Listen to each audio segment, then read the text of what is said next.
করছি, কারণ আমরা এই সময় দেখছি আরএসএস বিজেপি সারা ভারতবর্ষ জুড়ে তারা বিভেদের রাজনীতিকে প্রশ্রয় দেওয়ার জন্য তারা কর্মসূচি গ্রহণ করছে।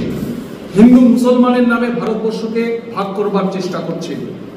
আরএসএস বিজেপির রাজনীতি মিথ্যার উপর প্রতিষ্ঠিত। এটা সকলেই জানেন যে ভারতবর্ষের স্বাধীনতা আন্দোলনে আরএসএস এর কোনো ভূমিকা নেই।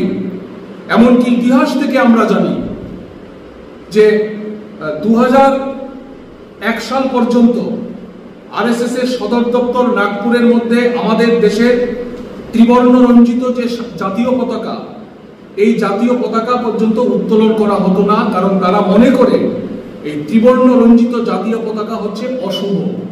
ফলে নানানভাবে আরএসএস এর রাজনীতি তারা এই মিথ্যাচারকে প্রতিষ্ঠা করতে চায়, বিকৃত তথ্য উপস্থিত করতে চায়, মানুষের মধ্যে বিভাজন তৈরি করতে চায়, তারা অবিজ্ঞানকে প্রশ্রয় দিতে চায়।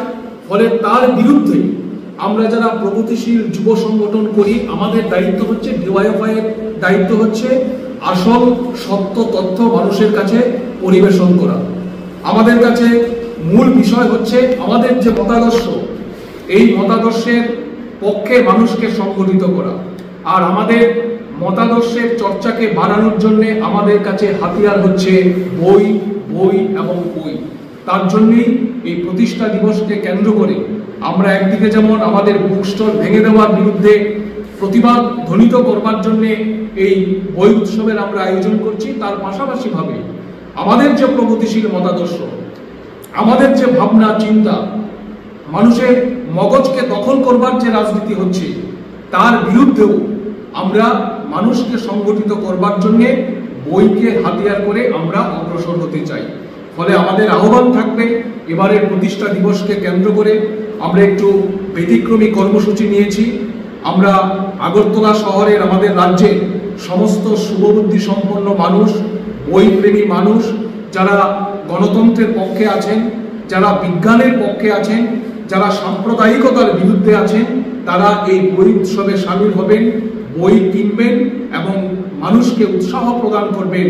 এই যে অন্ধকারের বিরুদ্ধে আমাদের যে লড়াই, ডিওয়াইএফআই এর যে লড়াই, এই লড়াইকে আরো বেশি শক্তিশালী করা এবং সাহস যোগানোর জন্য জন্মলগ্ন থেকেই আমরা লড়াই করছি। ডিওয়াইএফআই সবার জন্য কাজ এবং সবার জন্য শিক্ষার দাবিতে এই প্রতিষ্ঠা দিবসকে কেন্দ্র করে আমাদের রাজ্যের, আমাদের দেশের হাজার হাজার যুবক যুবতী, লাখো লাখো যুবক যুবতী আবার শপথ গ্রহণ করবে যে সবার জন্য কাজ, সবার জন্য শিক্ষার দাবিতে যে লড়াই, সাম্রাজ্যবাদের বিরুদ্ধে লড়াইয়ের যে ঐতিহ্য আমরা বহন করছি, এই লড়াইকে আমরা যেন আগামী দিনে আরো বেশি শক্তিশালী এবং বেগবান আমরা করতে পারি। এই শপথ আমরা প্রতিষ্ঠা দিবসকে কেন্দ্র করে এই শপথ আমরা গ্রহণ করব।